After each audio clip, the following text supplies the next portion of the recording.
शिवसैनिकांनी जोरदार घोषणाबाजी करून महापालिकेच्या कारभाराविरोधात हल्लाबोल केला। पुणे महापालिकेकडून बांधकामासाठी सवलती घेऊन त्या बदल्यात पालिकेसाठी राखीव खाटा न ठेवणाऱ्या रुग्णालयांच्या विरोधात शिवसेनेच्या वतीने आंदोलन करून आरोग्य प्रमुखांना घेराव घातला। शिवसैनिकांनी जोरदार घोषणाबाजी करून महापालिकेच्या कारभाराविरोधात हल्लाबोल केला। त्यानंतर जागे झालेल्या प्रशासनाने राखीव बेडसाठी नागरिकांमध्ये जनजागृती करून रुग्णालयांकडे पाठपुरावा करू असे आश्वासन दिले। शिवसेनेचे शहर प्रमुख श्याम देशपांडे, अजय भोसले यांच्या नेतृत्वाखाली आंदोलन करण्यात आले। नगरसेवक प्रशांत बदे, माजी नगरसेवक विजय मारटकर, शहर उपप्रमुख गजानन पंडित, बाळा ओसवाल, विलास सोनवणे, संजय मोरे, विभाग प्रमुख राजू विटकर, विशाल दनकवडे, मोहन गवळी, अजित जाधव, हरिश्चंद्र सपकाळ, अजय शेलारखाने यावेळी उपस्थित होते। पुण्यातील खासगी रुग्णालयांमध्ये पालिकेच्या रुग्णांसाठी काही खाटा राखीव ठेवणे बंधनकारक आहे, परंतु त्या ठेवल्या जात नाहीत। या विरोधात तक्रार येऊनही प्रशासनाने त्याकडे दुर्लक्ष केल्याने शिवसेनेच्या वतीने आंदोलन करण्यात आले। पालिकेच्या सवलती घेतलेल्या रुग्णालयांमध्ये पुढील 8 दिवसात पालिकेचा बोर्ड लागणार आहे, शिवाय पत्रके वाटून जनजागृती केली जाणार आहे, असे बैठकीत निर्णय घेण्यात आला, असे श्याम देशपांडे यांनी सांगितले। सह्याद्री, रुबी, इनलॅक्स आणि एम्स या 4 रुग्णालयांनी पालिकेच्या सवलती घेतल्या आहेत। यातील 3 रुग्णालयांमध्ये पालिकेसाठी 27 खाटा राखीव ठेवणे आवश्यक आहे।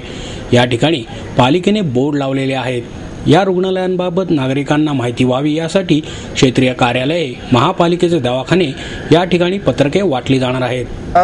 मुख्य वर्षाच्या जागा या खाजगी हॉस्पिटलना पुणे महापालिकेने दिलेल्या आहेत। धर्मादाय आयुक्त आणि पुणे महापालिकेच्या अटी शर्तीनुसार या सर्व हॉस्पिटलनी त्यांच्या 10% खाटा बेड हे गोरगरिबांसाठी राखीव ठेवणं हे आवश्यक आहे। आणि असं असताना अनेक वेळा धर्मादाय आयुक्तांकडून पत्र येऊन महापालिकेच्या करारनाम्यानुसार महापालिकेने आग्रह धरला की या लोकांना तुम्ही ट्रीटमेंट द्या, तरी सुद्धा हे हॉस्पिटल्स याच्यामध्ये कचराई करतात। या सगळ्याची चौकशी झाली पाहिजे।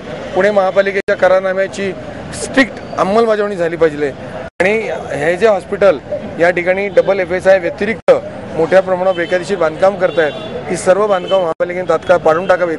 माननीय मुख्यमंत्री पृथ्वीराज चव्हाण यांना आता नागपूर अधिवेशनामध्ये काल सांगावं लागलं की रुबी हॉस्पिटलचं जे ग्रँट हॉस्पिटल वानवडे येथे झालेलं आहे त्याचे 3 मजले बेकायदेशीर आहेत। त्यामुळे अशा अनेक बेकायदेशीर हॉस्पिटलचे मजले या तात्काळ पुणे महापालिकेने पाडले पाहिजेत आणि महापालिकेच्या करारानुसार अटी शर्तीनुसार गोरगरीब नागरिक जे महापालिका पत्र देणार त्यांची सुविधा, आरोग्य सुविधा ही मोफत दिली गेली पाहिजे। यासाठी शिवसेनेचा आग्रह आहे। नाव अजय भोसले, मी पुणे शहर प्रमुख आहे।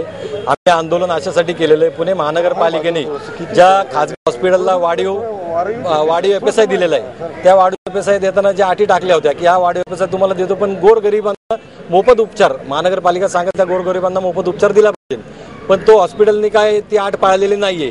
पण आपल्या महानगरपालिकेच्या गलतान कारभारामुळे हे आपले जे रुग्ण आहेत ज्यांना मोफत सुविधा मिळाली नाही ते वंचित राहिलेले, त्यासाठी शिवसेनेने आंदोलन केलेलं आहे। काय आंदोलन केलं? हे त्यासाठीच आंदोलन केलेलं की बाबा जी तुम्ही FSI वाढून दिलेलं आहे, ज्या सेवा सुविधा आपण या हॉस्पिटलला पुरवतो, जे Sahyadri hospital, Ruby Hall, Aundh hospital, Mangeshkar hospital, Poona hospital, या सर्व हॉस्पिटलला जी महानगरपालिका सुविधा पुरवती त्यांना एक अट घातलेली होती की बाबा तुम्ही या गोरगरिबांवर मोफत उपचार करावेत म्हणून, पण त्यांनी ते केलेले नाहीत। आणि आपला आरोग्य प्रमुख आणि खाजगी हॉस्पिटल आहेत यांचे जे काय ते आर्थिक साठवण आहे, त्यामुळे हे गोरगरीब या इलाजापासून वंचित राहिलेले, त्यामुळे शिवसेनेने आंदोलन केलेलं आहे। पुणे महानगरपालिकेच्या आयुक्तांच्याकडे आम्ही आरोग्य प्रमुखांना निलंबित करण्याची मागणी करणार आहोत आणि त्याची चौकशी करावी अशी मागणी करणार आहोत। आणि त्यांनी जे आता औषध खरेदी पण झालेली आहे, दुप्पट दराने औषध खरेदी झाली, कीटकनाशकांची खरेदी दुप्पट दराने झाली, त्याची सुद्धा चौकशी होणे गरजेचं आहे।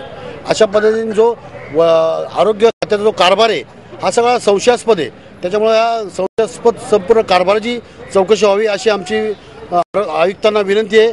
आणि गोरगरीब जे या उपचारापासून वंचित राहतात, आज हॉस्पिटलला जायचं म्हटलं तर फार ओढाताण होते गोरगरिबांची, लोकांना कर्ज काढून सावकारांकडून पैसे घेऊन हॉस्पिटलची बिलं भरावी लागतात, पण हे जाणून बुजून या गोष्टीकडे दुर्लक्ष करतात। त्यामुळं यांना त्याची शिक्षा झाली पाहिजे अशी आणि जी वाढीव निलंबित करायलाच पाहिजे। जी जेवढे हॉस्पिटल आहेत पुणे शहरात ज्यांना महापालिकेने FSI वाढवून दिलाय, त्यांनी जी बेकायदेशीर बांधकामं केली ती सर्व बेकायदेशीर बांधकामं सुद्धा महापालिकेने पाडून टाकावीत।